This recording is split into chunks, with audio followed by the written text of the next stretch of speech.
How's it going, everybody? It is your favorite apostates, and whoa. Where are we? What did we turn the green screen off? Just kidding. We have moved. As you could probably tell, there's some acoustical differences that are going on, as well as some little background changes that are going to be changed and revised They're and things in like progress. That. So, let us yes. affirm. So while we have been trying to move and unpack and do all this shit, this has been on the back burner, and so we did what we needed to do for now, and now that we've seen it on camera and things like that, we can make adjustments going forward. But this is what you have now. Yes, so deal with what we got here. And if you've got any suggestions for things we can do, we don't have a lot of room behind us this time. We used to have too much room, and now we have not enough. But we're not filming in our bedroom anymore. Yeah, so this is an upgrade. You don't have to fixate on how terribly our bed is made, because it's going to stay terribly made, but in another room. In another room. So that's pretty awesome. We actually, as of filming this right now, we're just having fun with our awesome patrons, the Outer Darkness tier patrons, but there is all kinds of cool stuff that you can do. If you want to support us on Patreon, take a look at some of the awesome content that you might be missing out on if you subscribe to our Patreon.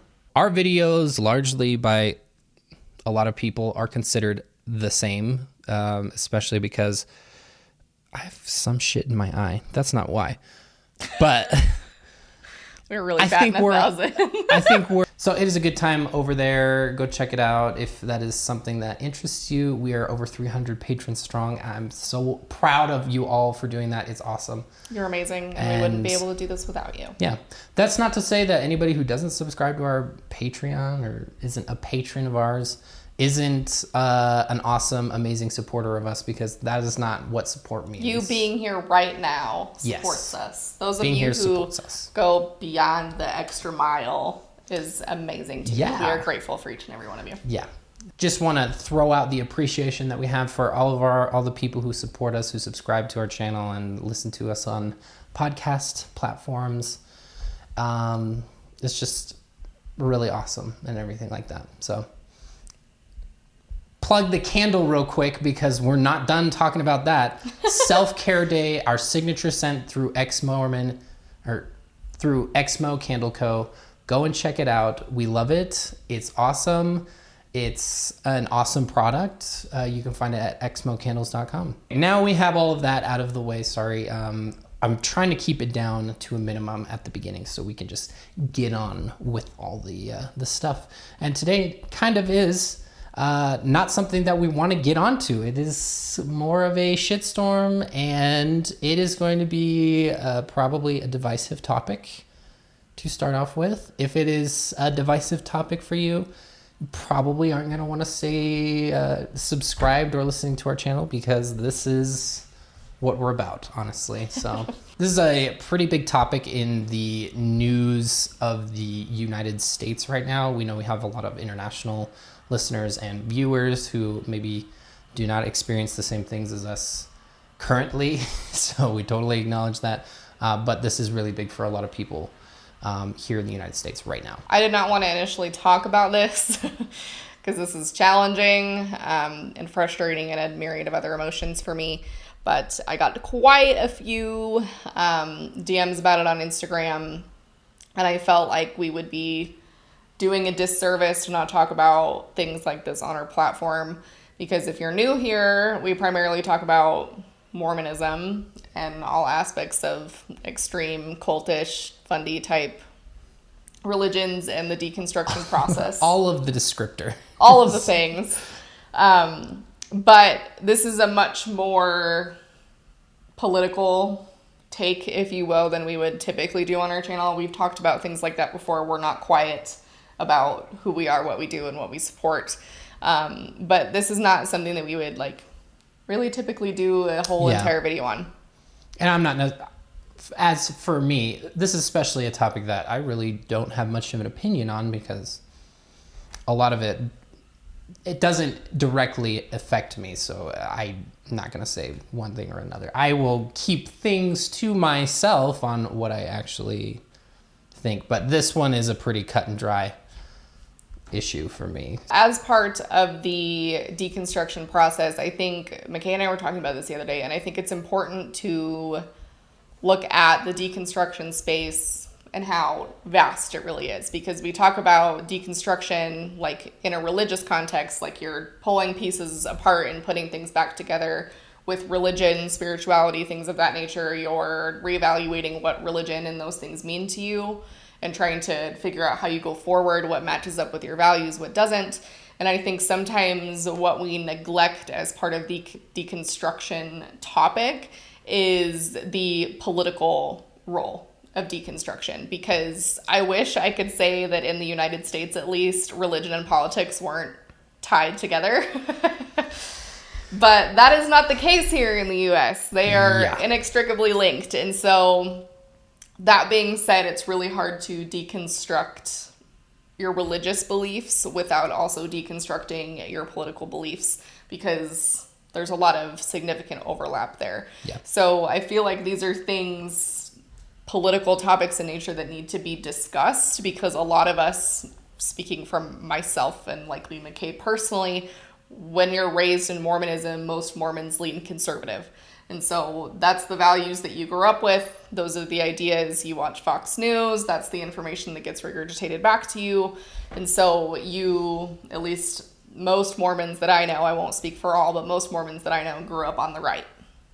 And so when you deconstruct religion and you're like, Mormonism isn't for me anymore, and you take that religious piece, there's still some political pieces left over. Like, does abortion really bother me? Do I really think it's murder? Do I... Yeah. Like, those two things are linked. And so it's hard to talk about one without talking about the other, which is why we wanted to talk about this. If you're in the United States, you probably know what we're talking about today. This has been a storm of emotions in existing as a person with a uterus for the last few days. Yes, we are talking about abortion. So that is going to be what we're talking about today. If that is triggersome for you and you are not a fan, then sit this one out. There is by no means offense taken on our part. No. But just know that going forward. Yeah.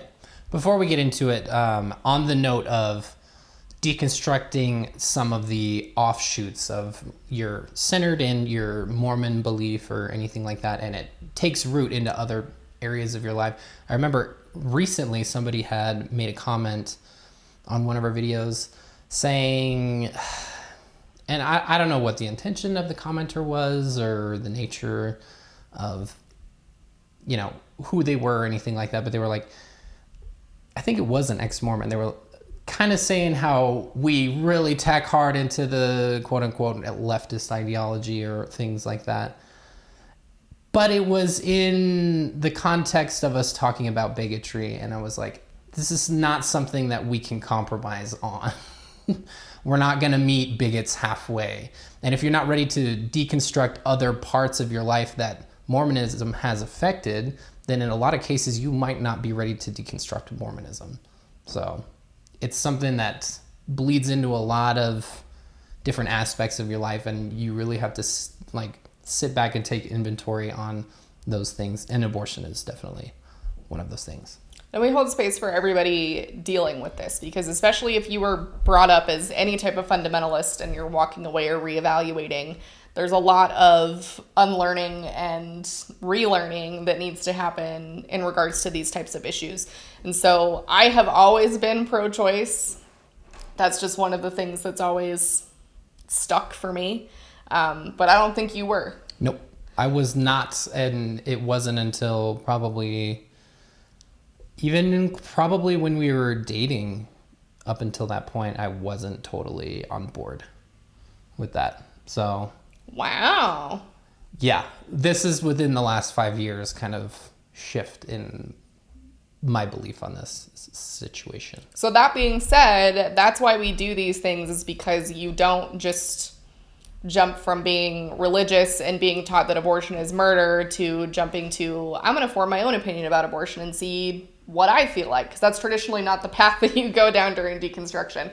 Like, especially if you grew up where religion and politics are deeply ingrained within you and your household, these things are going to be pounded into your head, and that's just what they are. Like, that's what you were raised with, that's what you were told, and so you go on about your life thinking those things. And so it requires a lot of effort to kind of detach from those beliefs. Yeah. And it's really challenging to navigate whether or not those are really true to who you are and what you believe now, because it's hard to sit there after having this prescribed to you your whole life and be like, well, maybe that's not what I think anymore.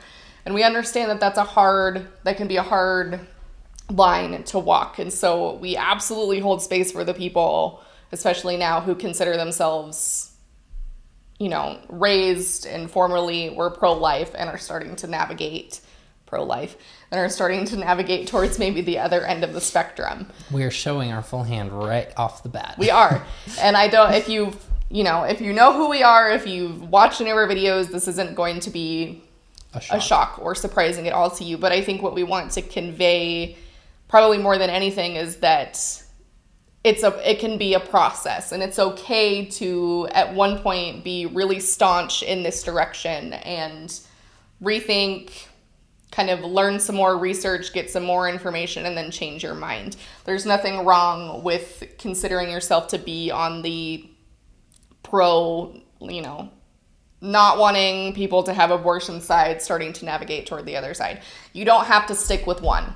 So we are here to tell you that you can migrate from one side over to the other, and it's okay. It's okay to learn new information and change your mind. We are starting, but as we start, the context that you need as someone who might not be aware for everything that we're going to discuss going forward is based on a United States Supreme Court case that was decided in 1973. So the governing body, the Supreme Court in the United States, makes all the important decisions, right? There's 9 of them. 9 of the justices. They're very highly educated. They're elitist. And, because America, there's 9 people that basically make all the fun decisions. 9 appointed people. Yes. By presidents. By presidents, not by people. Not by the people. Not by popular vote presidents either, but that's a video for another day. So the kind of center point of everything that we're going to talk about today is based on Roe v. Wade, which was a United States Supreme Court case that happened in 1973. And essentially, the short version of Roe v. Wade is it established the constitutional right based on the U.S. Constitution for people with uteruses to be able to have abortions prior to what was then decided as the viability date. So viability, in terms of what we're discussing here, is when the fetus can survive outside of the mother independently. So pre-viability abortions up to this point were considered constitutional, and people had the rights to them federally across the United States. Now, that's not to say that there weren't other restrictions and things in place that we'll get to in a moment, but that's kind of the governing thing that has represented abortion and governed abortion law throughout the United States since the 70s and 73. So as of late, a Supreme Court case came up that sort of questioned what was happening here. Since the election of President Trump, during that time period, he appointed 3 very right-leaning conservative Supreme Court justices during his time as president. If you're not familiar with the United States Supreme Court, we've got conservative justices and we've got more left-leaning liberal justices, and some of them fall in between on certain issues. So with the election of President Trump, with his confirmed appointees that have now been placed on the Supreme Court is conservative-leaning. The left-leaning, more liberal thinkers on the Supreme Court are now in the minority, which makes decision-making kind of obvious about certain things going forward. So in December, the Supreme Court heard a abortion case with all the new conservative judges, Amy Coney Barrett being the most recent at that time. And so it's Dobbs versus Jackson Women's Health Organization, which is in Mississippi, after Mississippi came out with a law banning all abortions over 15 weeks gestational age, except in medical emergencies and in the case of a severe fatal abnormality. So this was the thing that put everything else in absolute chaos, right? So we've got this happening. This case is presented in December. And at the time... 2021, right? Yes. Yeah. Yep. This last December. And after everything was presented, all sides presented, things go quiet while they deliberate, and a decision was supposed to come forth in either June or July of this year. And so... Damn, make up your mind. As far as I know, there was no set date. But because of this case and because of the right-leaning conservative majority that we have with the justices right now, a lot of people, myself included, were pretty confident that Roe v. Wade had the potential of being overturned. And which is uncomfortable and not okay, and we'll get into that in a minute. But the reason that we're talking about all these things is because despite the fact that a decision was supposed to be presented to the rest of us in June or July by the Supreme Court, a draft opinion got leaked. This is the first time something like that has ever been leaked. Isn't it interesting the how Supreme Court? Things like this that the general public should have the ability to know about have to get leaked? Happening behind closed doors. Fun. So... I think it was Clarence Thomas saying that things like this have to be away from the eye of the public because they shouldn't be swayed by the American people. And I was like, that just seems so ass backwards. Your wife's a traitor. It is kind of on brand though, honestly, for someone whose position was appointed. Honestly though. So this draft got leaked. This was written as of recently. It was written by the main justice, Justice Alito. He is a conservative justice. He has a history of being very obnoxious about his position and his beliefs.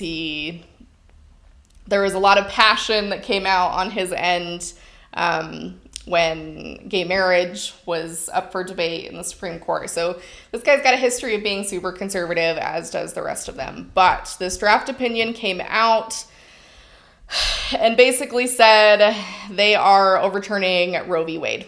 And he stated specifically that Roe was egregiously wrong from the start. On what grounds? So... That sounds like a personal opinion to me.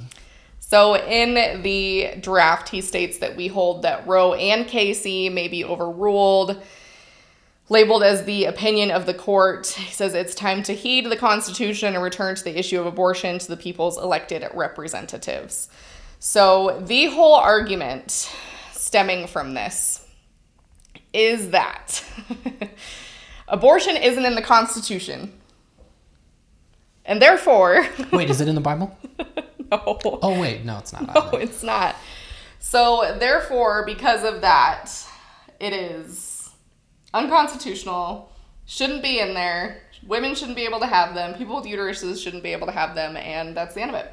So they're going to overturn Roe v. Wade and Casey. So Casey was a case in 1992. It was versus Planned Parenthood, and it established the right of states to regulate abortion services before viability, as long as the regulation does not place an undue burden on women seeking an abortion. And an undue burden means a variety of things. But essentially what Casey did was they put in place a bunch of restrictions to make abortion more difficult to get, essentially. So this put into place laws about mandatory waiting periods. So you decide you have an abortion and you have to go to the clinic, tell them that, and then you got to wait like a week or 48 hours. This is restrictions such as forcing people with uteruses to hear the heartbeat prior to having the abortion, forcing them to undergo counseling, forcing them to do XYZ, all basically just to stand in the way and provide an obstacle to people having an abortion. Overturning Roe, Casey, all of the things that essentially offer access to abortion. And I mean, abortion in the United States, even today with Roe v. Wade in place, is not entirely easy to get. So it's not like we're making tons of progress. We're going heavily backwards right now. Heavily backwards. So because of that, because of all this that's happening right now, because of this draft being leaked, because Roe v. Wade is effectively at this point, I will say it is a draft, right? So as is probably every other news station that you're hearing from or watching, or every article that you're reading, it is a draft. It is not official.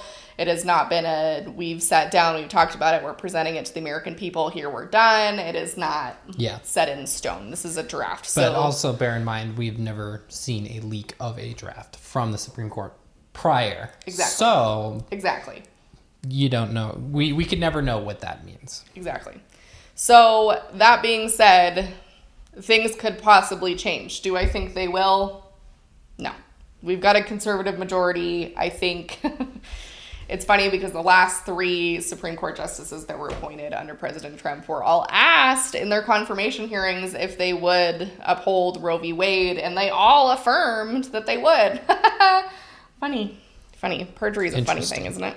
With this, now that we've got a rundown, if you live here and you know, pay attention to the news, that's probably not any new information to you, but we wanted to talk about this in context of religion, because religion and abortion seem to go hand in hand.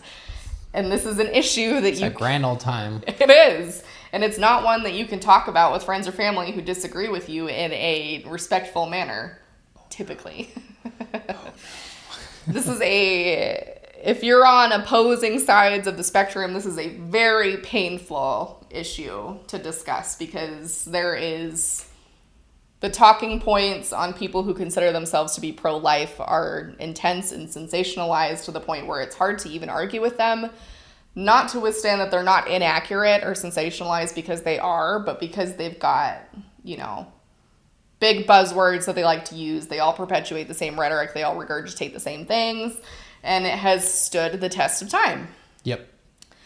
Oh man, it's the buzzwords and the sensationalized data and all these slippery slope type things that just drive me nuts. Cherry-picked information, inaccurate information.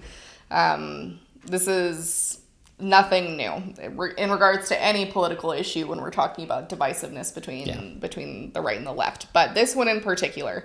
So the idea that religious groups, churches have always been opposed to abortion is simply inaccurate. There were reasons that the religious right went down that path, but it was not always religious groups were always against abortion, and that's just the way it's always been. That is not what happened at all. I don't know if you can see or not, but I have my laptop in front of me because I took a variety of notes, because when you're talking about these things, especially with people who disagree with your viewpoints, everybody tends to get up in arms. So I want to make sure I'm as thorough as I can possibly be when we're talking about these things. But we are going to go back in history a little bit and look at the relationship between religion and its relationship to abortion and what that looked like and how that's kind of transformed into what we have now. And we will talk, you know, a little more at length about what abortion looks like in context of Mormonism. So one of the biggest myths in history is that the religious right, you know, we've got our Christians, evangelicals, fundamentalists, our big, really, religion is a fundamental aspect of my being. I'm passionate about it. The central tenet of my life. Basically. Exactly. So it kind of, as is some things with history, you look back on things and kind of put some things in context, and then things start to change a little bit. And so the movement, like the religious right becoming empowered and coming into their own and being passionate about things, is typically tied to Roe v. Wade. Like Roe v. Wade happened, and then all these religious leaders were empowered to do something about it, right? Like that's typically what I hear as far as the religious right goes. But instead, that's not exactly what happened. So when we look back in history, there was a variety of religious groups, including Baptists and Catholicism, who didn't really have a position or didn't really care to elaborate and didn't really feel impacted by abortion. It wasn't until almost 1980, well after Roe, remember Roe was in 1973, that church leaders, evangelicals specifically, seized on abortion for more of kind of political intents that were going to further the things that they were trying to do as conservative Republicans, rather than as a religious movement, we are fundamentally opposed to abortion. So essentially, the issues that were happening at the time are interesting because there was a lot of historical things that were happening on the conservative side as far as religions go. And so there was still a lot of kind of hubbub around Brown versus Board of Education, which desegregated public schools. And a lot of the religious right, evangelicals, very fundamentalist religions at the time were very much against desegregating public schools. Now, that's a video for another day. This is certainly what Jesus would have wanted. Exactly. So what ended up happening was a lot of religions and religious groups, rich religious people, began to start their own private schools for their little white friends and family only, right? And so they started to do this privately. And the U.S. government was like, we're going to keep an eye on that. We're going to come back to that in a moment. And so furthering the kind of mission of conservatives and trying to, get people to, they wanted to get Jimmy Carter out of office, right? Like that was the goal. They need a right-leaning, conservative family man to take over. And that wasn't happening at the time. A lot of Catholics at the time primarily voted Democrat. And so they didn't have a majority voting bloc that was going to deny Jimmy Carter a second term. And so something needed to happen, and you can't really mobilize a group of voters by saying that you want public schools segregated again. Interesting. It's not really like a platform get people to be passionate about because everybody's on the same page type of issue. God. It's not really what was happening. So they had to pick something else. And essentially what happened was because desegregation wasn't going to work, abortion came out as an issue and nobody really paid attention to it. In fact, like when I was doing research, even Baptists passed resolutions in 71, 74, and 76, majority of those after Roe v. Wade, affirming that women should have access to abortion for a variety of reasons and that the U.S. government should play a limited role. And so multiple religious groups at the time were not even, like, abortion was not even on their radar. It was not this polarizing, insane issue that many think it was. And so because of that, and because conservatives couldn't get their shit together over desegregation, they had to come up with something else. And so they all got together, sat on a little conference call and said, what are we going to do? Because we've got to mobilize conservative voters and we've got to grab something that's going to put everybody on the same page. And what's that issue going to be? And somebody was like, what about abortion? And they were like, you know what? That's a really good idea. And so thus, we have the path down to abortion. And this is a convoluted thing. Like, if you're a fan of Fundy Fridays, you know Jerry Falwell is involved in this, like, heavily. Focus on the family. If you're not a fan of Fundy Fridays, you should be. You should be. If you watch our channel. Check it out. I'm pretty sure she has a whole video about Focus on the Family and Jerry Falwell. And so they were big, big players in this. And they absolutely did not give one single shit about abortion until it was a tenet of their platform that could push them forward and move conservatives so passionately about an issue that would put a Republican back in the White House. And so nobody gave a shit until that was identified. So is this really a religious issue? In the beginning, I don't really think it was. Yeah, if it were, I feel like we would have seen more, like a lot we're talking about the Catholic Church, which has existed for years. And obviously we're going to be focusing more on the Christianity portion of it because, one, we're closer related to that, and two, that is one of the biggest most vocal, I won't say the majority, but the most vocal class of people on this subject in America. It's true. It's absolutely true. And that was, all of this is also at the time where things were a lot different. Like during some of the research that I did, the split as far as politicians go is more Republicans were in support of legalizing abortion than were Democrats. And so the way this issue is framed currently is a lot different than the way it actually originated. So the idea, and I think we see this from a lot of, I'll say, well-meaning Christians, that this has always been an issue. Everybody's always fought against this issue. Abortion has always been murder. Religions have always been on the side of making sure that abortion needs to be illegal. It's not constitutional. When that's in fact not the case. It is not accurate at all. And so essentially what ends up happening is the Republican National Convention takes on being anti-abortion as part of their platform. And an alliance essentially was created between different large religious groups and organizations that all decided they were against abortion. And because of that, it propelled Ronald Reagan to the presidency in 1980. And got some opinions on that guy. I didn't even have to say anything. I knew you were going to say something.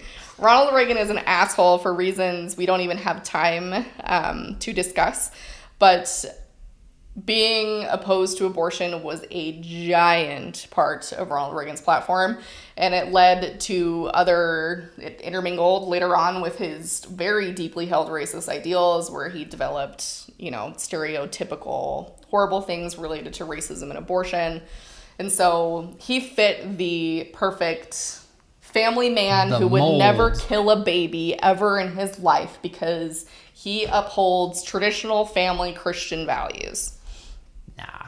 And thus, here we are, right? Nah. Thus, things move forward. So now, as far as religious groups go, I wanted to talk about a few different things, because when trying to narrow down different religions' stances on abortion is a difficult thing to do because some religions are very anti, some are for, some have in between. There's a lot of, in between positions, and some who are more passionate about it than others.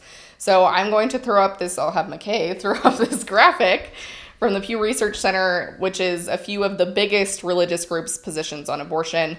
So we have groups that oppose abortion rights with few or no exceptions: African Methodist Episcopal Church, Assemblies of God, Roman Catholic, Church of Jesus Christ of Latter-day Saints, aka Mormons, Hinduism, Lutheran Church, Missouri. I don't know if that's Lutherans as a whole or just specifically to Missouri. I don't know. Not familiar with all these. Southern Baptists, right? So those are our big ones. Then we have some in the middle, supports abortion rights with some limits: Episcopals, Evangelical Lutheran Church in America, United Methodist.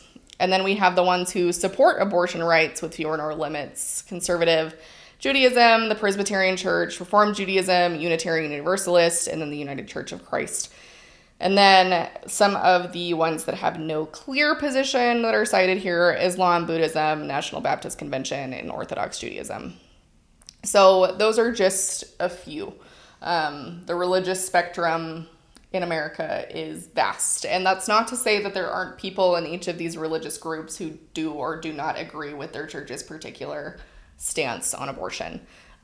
We don't want to generalize in that way that everybody who's a Catholic is against abortion and everybody who's Mormon is against abortion, because that's not entirely the full picture. One of the ones that wasn't on this list that was on another one that I wanted to put up here was Jehovah's Witnesses.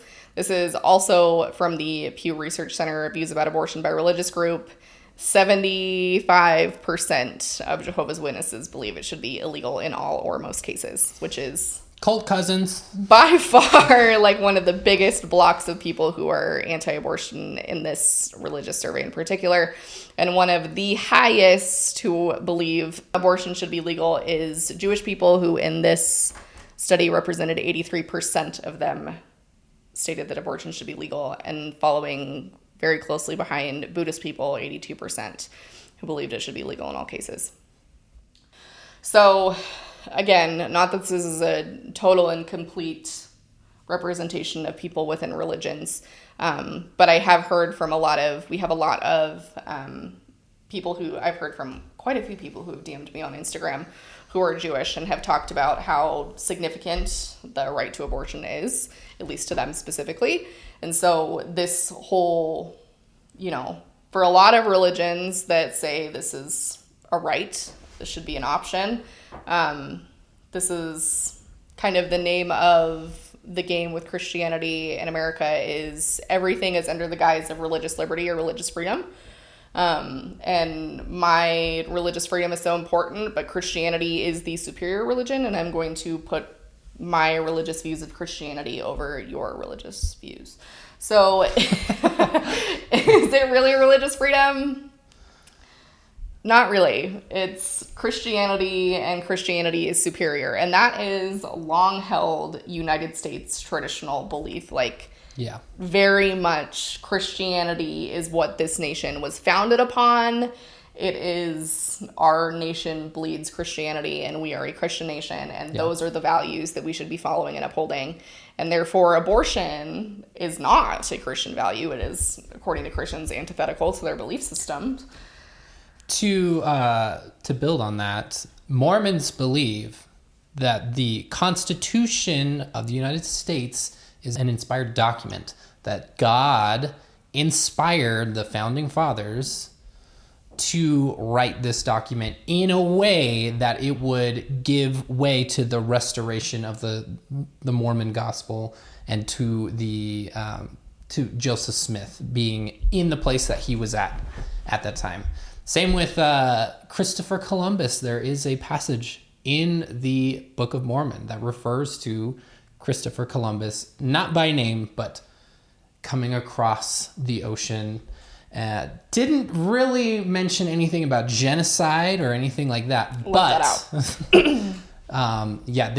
Mormons specifically believe that God inspired the writing of the Constitution of the United States. Which is a commonly held Christian belief. Like the founding father, a lot of Christians in the United States get their panties in a wad about people who do not like the founding fathers or criticize them in any type of way. There's a large fixation on... I'm going to say it right now. The founding fathers, oh man. Yeah, that's another video. But that is very much Mormon, also very much Christian. Now remember, and I'll say this again because there's going to be somebody in the comments who comes in and be like, Mormons aren't Christian. I'm like, you might not think that or believe that, and that's fine, but Mormons consider themselves Christian, and they, by and large, fall under the Christianity umbrella. Yeah. I follow a bunch of deconstructing Christians on TikTok and things like that. I look to their experiences, and if they did not say that they were particularly evangelical Christian, or they did not give any details that would lead me to believe that, I would think they are Mormon. So, you can argue until you're blue in the face that Mormons aren't Christians, but that is kind of missing the point, that there is much more similarity than there is difference, and your theology may differ, but there's a lot that you have in common with Mormons. Yeah, they are.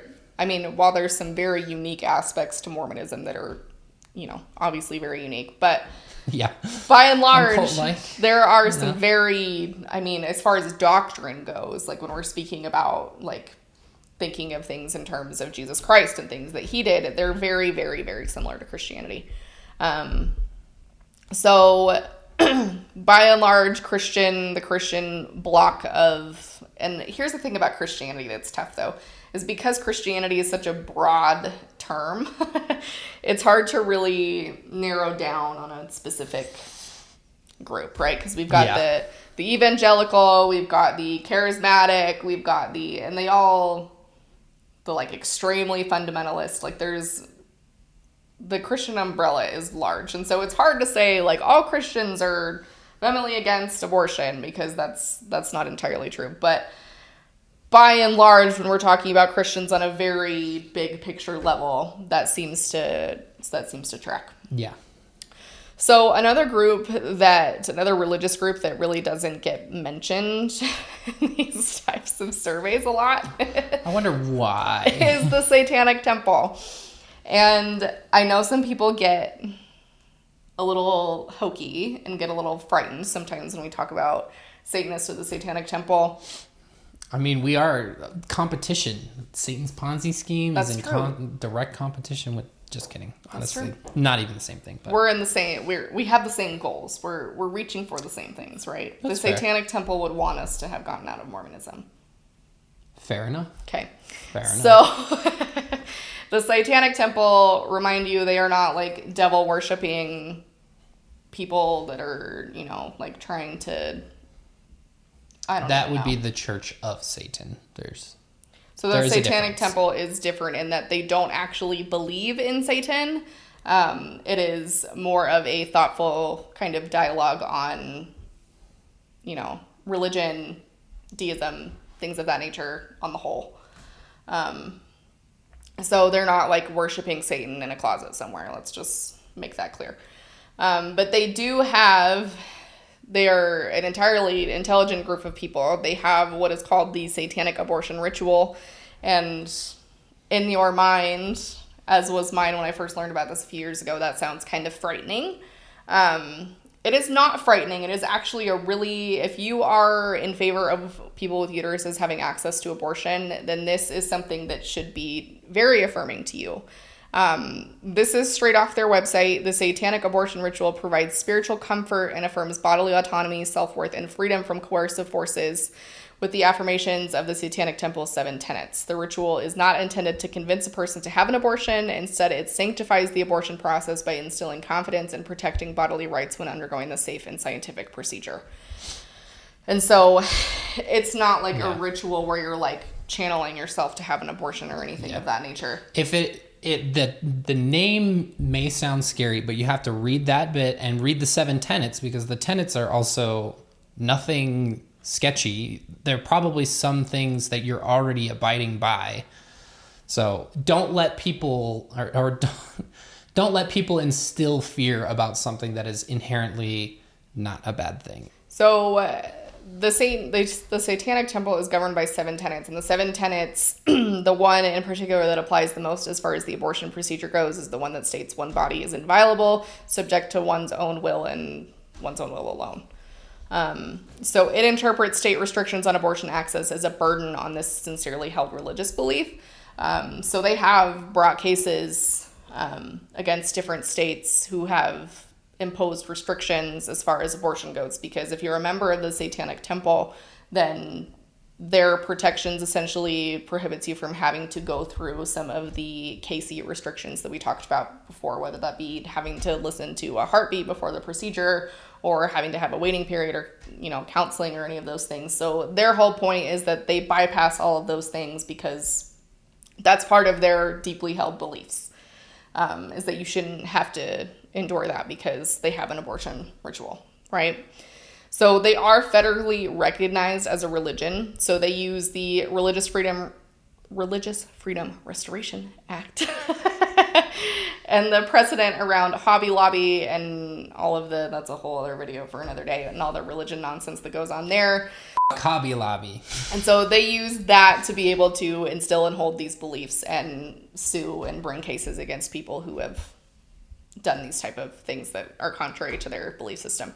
So they've also recently brought a case against Texas related to their recent abortion bill. Now that we've talked about a few, let's chat about Mormonism specifically. Our bread and butter. Our bread and butter. Abortion, here's the thing about abortion in the Mormon Church, okay? The Mormon Church has a more liberal stance on abortion. Policy-wise. Compared to other religions as far as enforcing policy goes. So I will read you the specific church policy directly off of the church's website about what they say about abortion, which is as follows. The church believes in the sanctity of human life. Therefore, the church opposes elective abortion for personal or social convenience and counsels its members not to submit to, perform, encourage, pay for, or arrange for such abortion. However, the church allows for possible exceptions for its members when pregnancy results from rape or incest, a competent physician determines the life or the health of the mother is in serious jeopardy, or a competent physician determines that the fetus has severe defects that will not allow the baby to survive beyond birth. The church teaches its members that even these rare exceptions do not justify abortion automatically. Abortion is a most serious matter and should be considered only after the persons involved have consulted with their local church leaders and feel through personal prayer that their decision is correct. The church has not favored or opposed legislative proposals or public demonstrations concerning abortion. Just like they don't lobby. Yeah, I wouldn't believe that for a second, honestly. Okay.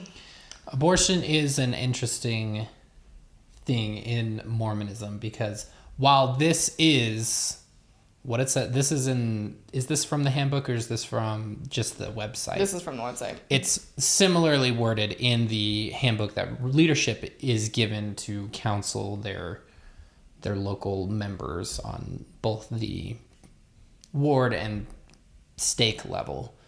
Doesn't matter to them because it is still widely held as... It doesn't matter because it's still... people still have their own opinions. And it's just a policy. So people don't take it as, this is what we Mormons believe. Because most Mormons, especially here in the west of the United States, are going to tell you that abortion is murder and should be outlawed. Period. Completely. Yeah. Which is exactly what I believed growing up. All throughout high school, when I was on my mission, maybe a little more ambiguous, but I believed that it was murder and that it shouldn't be allowed under any circumstances. Look how narrow-minded that was. Now, here's the funny thing to me about abortion, because tons and tons and tons of Mormons will stand in line with a lot of the traditional religious rhetoric around abortion and saying that abortion is murder, right? Very grotesque, ripping limbs off of children, Even bordering on conspiracy theories that are not verifiable. Sensationalized, those things. So it's funny because a lot of Mormons believe those things, but let me read you a statement by one of the prophets, which states, "As the matter stands today, no definite statement has been made by the Lord, one way or another, regarding the crime of abortion. So far as is known..." They said crime, so... Not great, but this part is important. "So far as is known, he, the Lord, has not listed it alongside the crime of the unpardonable sin and shedding of innocent human blood. That he has not done so would suggest that it is not in that class of crime, and therefore it will be amenable to the laws of repentance and forgiveness." So, and this has been not just in this statement, but in others, it's still in the handbook that abortion is not considered murder, according to the LDS Church. So, that points it pretty black and white. Yes. That precedent is kind of odd because, who was it that said this? This quote? So David O. McKay was the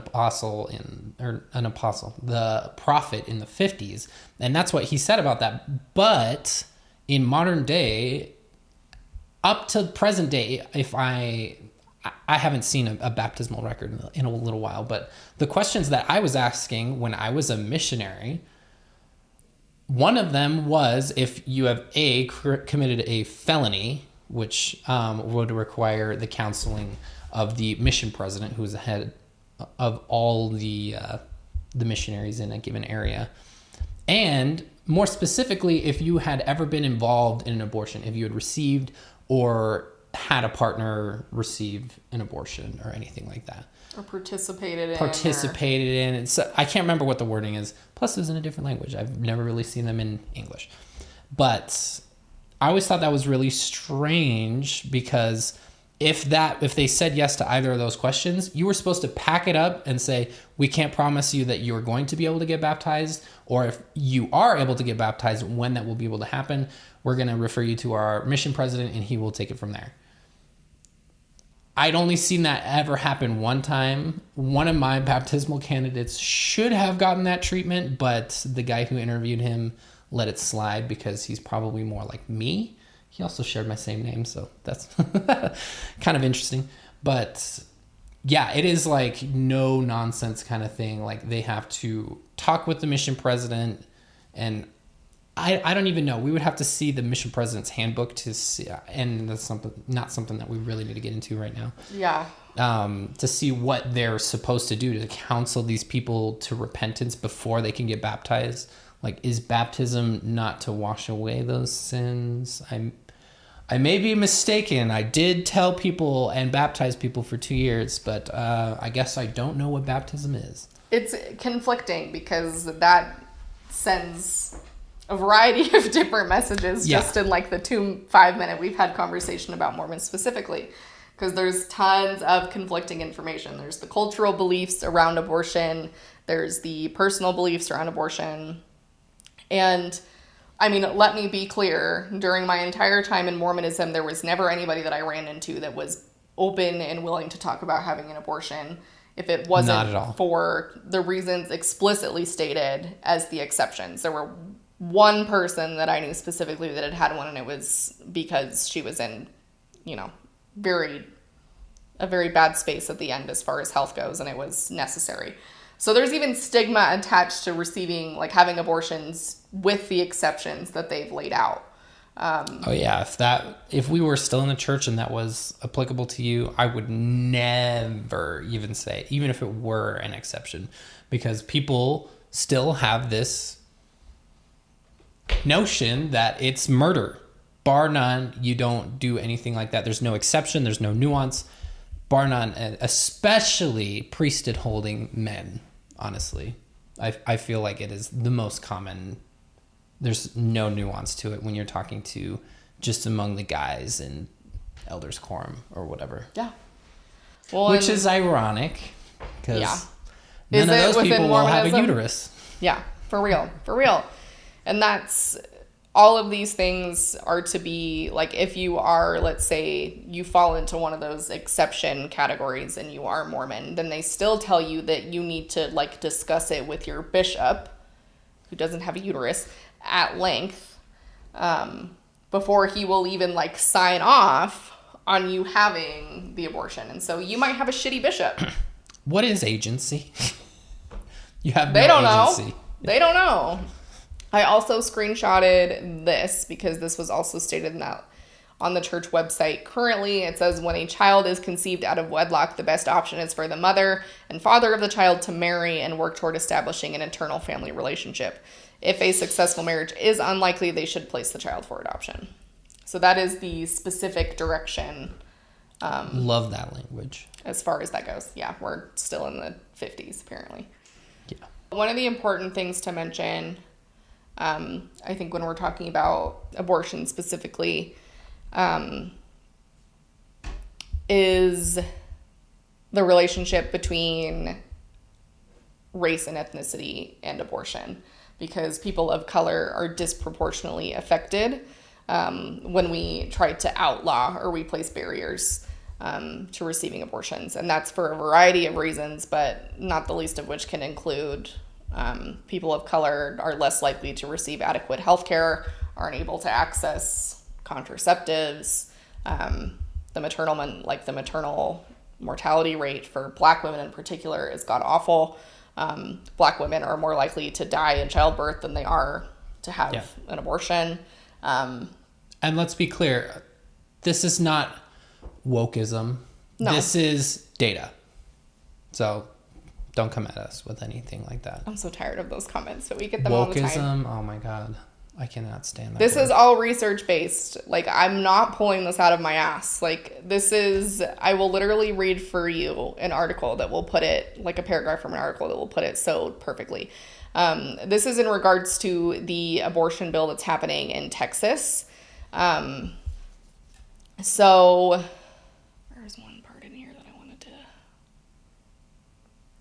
the one in here that I wanted to bring up specifically is, I believe it's Texas has one of the laws where they are allowing civilians, they're essentially creating this vigilante mindset where a regular person can hear a word of somebody considering getting an abortion and sue them, like just as a civilian, not even of anybody in like importance or a lawyer or there's literally no reason for it. It's obnoxious, but here we are. So this article, and I will link it in the description, was written about this specifically, but in the context of systemic racism, they're talking about how this is how it works. Directly or indirectly, explicitly or not, it results in policies or institutional structures that hurt Black and brown people, perpetuating and increasing inequities that began with the importation of Black people to America as slaves in 1619. So the thing that stands out to me the most is when we're talking about the bill in this article that they're considering, the Texas bill. It considers it sanctioning and rewarding private citizens to enforce the law. So this conjures chilling memories of the Fugitive Slave Act that used vigilantism to preserve slavery in the Jim Crow era, during which gangs of private white citizens routinely beat and murdered Black people for alleged crimes. So we're already headed down a path. Systemic racism, institutional racism is a significant issue in this country, and we've talked about this. We talk about this at least every few videos, at least I feel like with Mormonism it comes up. It's kind of hard not to. Yeah. And so once again, we're considering implementing something. We're overturning Roe v. Wade, which disproportionately impacts people of color, which is something that, I mean, come on. Really? Like, here we are again. And that's based in data around, as far as maternal mortality rate goes, like the most recent study that I looked up from the CDC found that Black women died of maternal causes at nearly 3 times the rate of white women in 2020. Jesus. 3? So, and there are some southern states whose maternal mortality rates are like even worse, particularly for Black women in some southern states that are implementing these really, really rigid, no exception abortion laws. And so that's something to consider when we talk about these things. The other thing to consider is kind of the implications of what's going to happen with Roe v. Wade. So I encourage you to do research on your own time for kind of a potential domino effect that might happen with the overturning of Roe v. Wade and what that could potentially look like for when we have a conservative majority and things like gay marriage or contraception or things of that nature on the chopping block.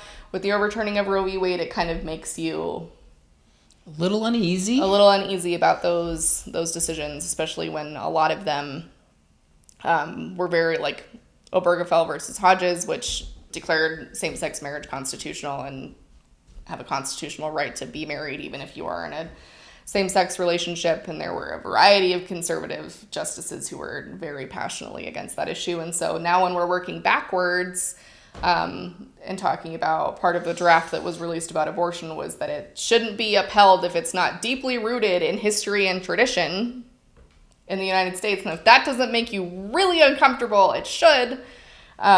Same-sex marriage isn't deeply rooted in tradition or history. Neither is contraception, neither is abortion.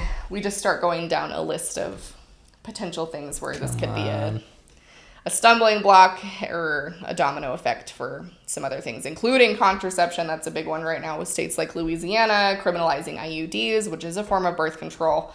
So lots of concerning things happening for people with uteruses.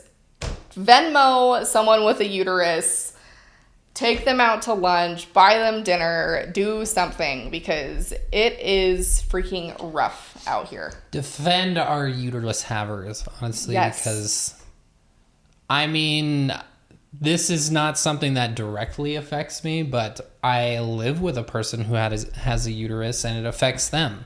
So if you love people and you truly care about it, this is a subject that you should also deeply care about. This is and an be invitation. Fired up about, honestly. Yeah. This is an invitation for you to do your research and get involved. There are a variety of religious groups that have come together in support of abortion. One of them is called the Religious Coalition for Reproductive Choice. They are faith leaders across multiple religions who affirm the ability to access abortion without obstacles or stigma, at least in general. And so there are religious groups, like Reverend Warnock is one that comes to mind specifically, who has always been affirming of people to have their reproductive right to choose to have an abortion or not. And so there are some religious leaders that are leaning that way, so support those who can. There's also another, out of that coalition that I just talked about, they created a service called Abortions Welcome. And it's another pro-choice faith leaders group who essentially support you before, during, and after abortion through your abortion experience, which is, I mean, kind of groundbreaking as far as religious Seriously. leaders supporting people in that way. So is there some progress being made there? Probably a little bit. So A little bit of progress as we're sliding backward. basically. So we'll take what we can get.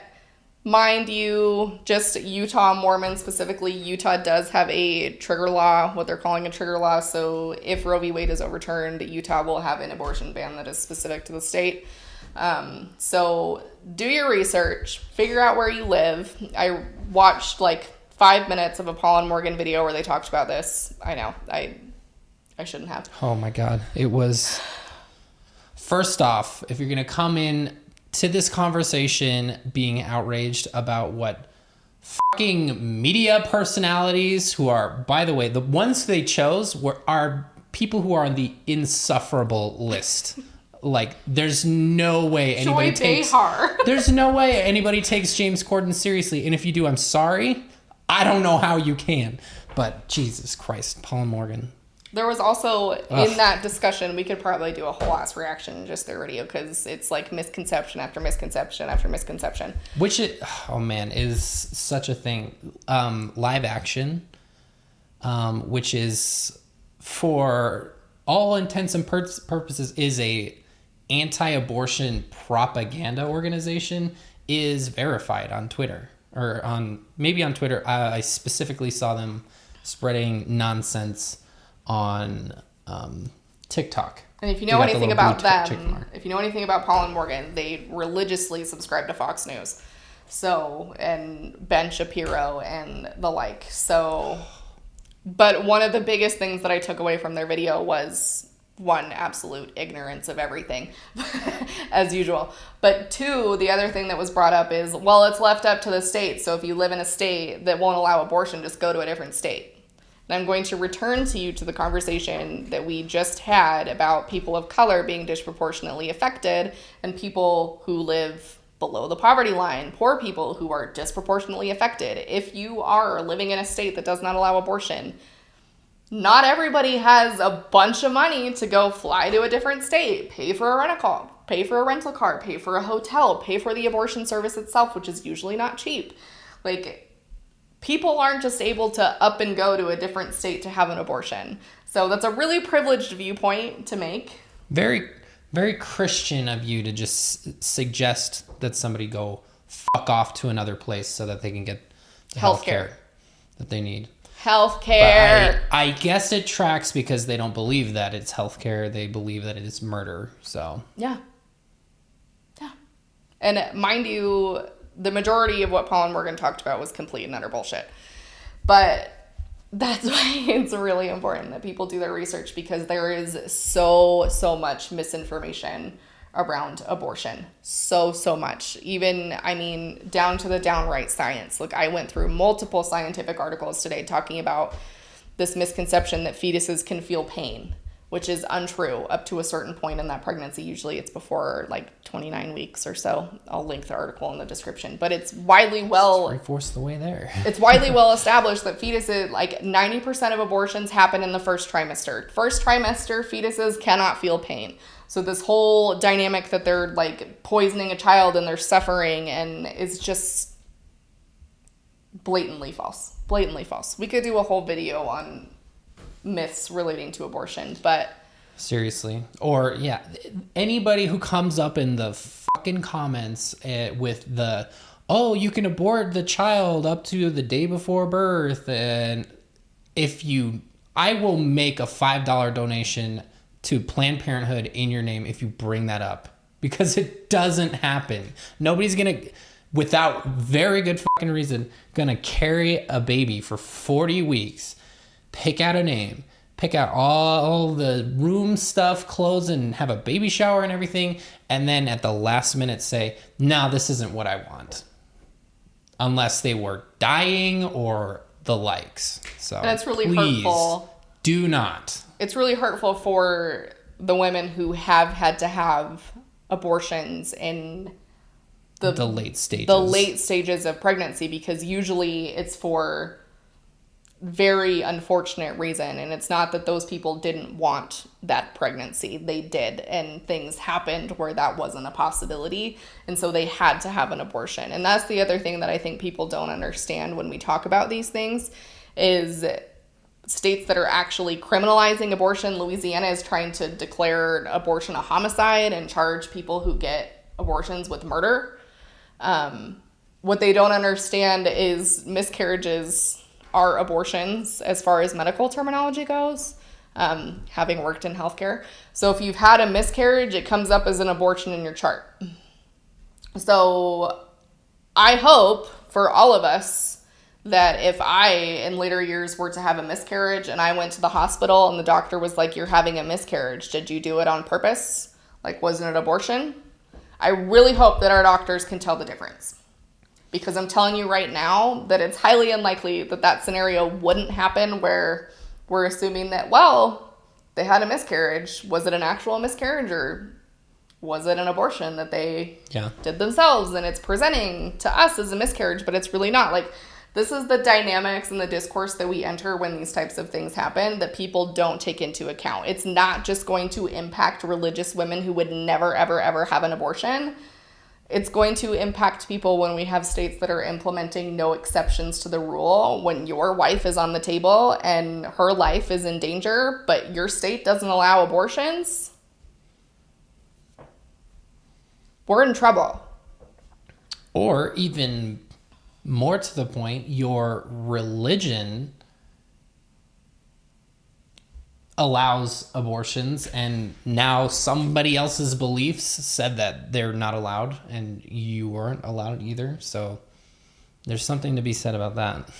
For real. And I think there is so much to this that we can't even begin to touch on, but women are going to die.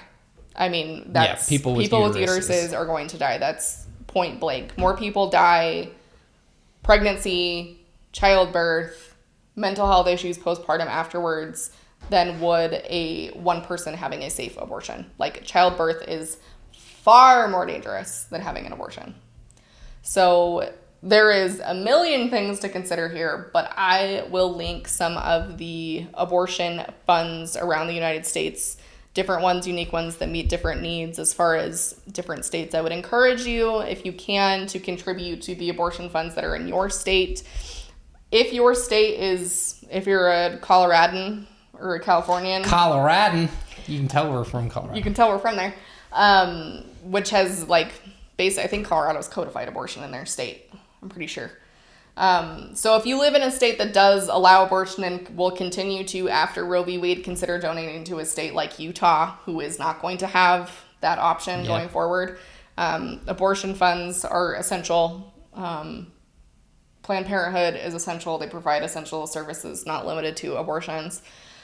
So if you can donate, if you can, get involved, I'm sure protests and demonstrations will be coming.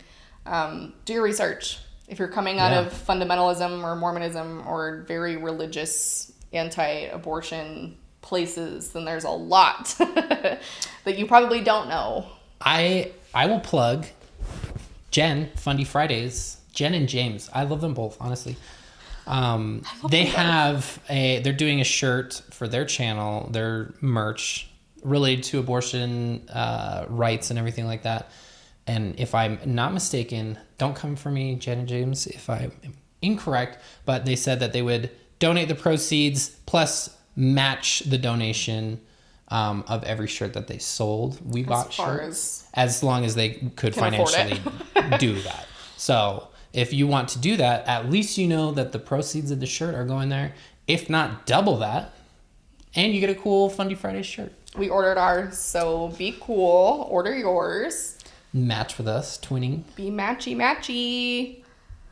I have a lot of thoughts about this, obviously. I'm sure that's come through throughout this video.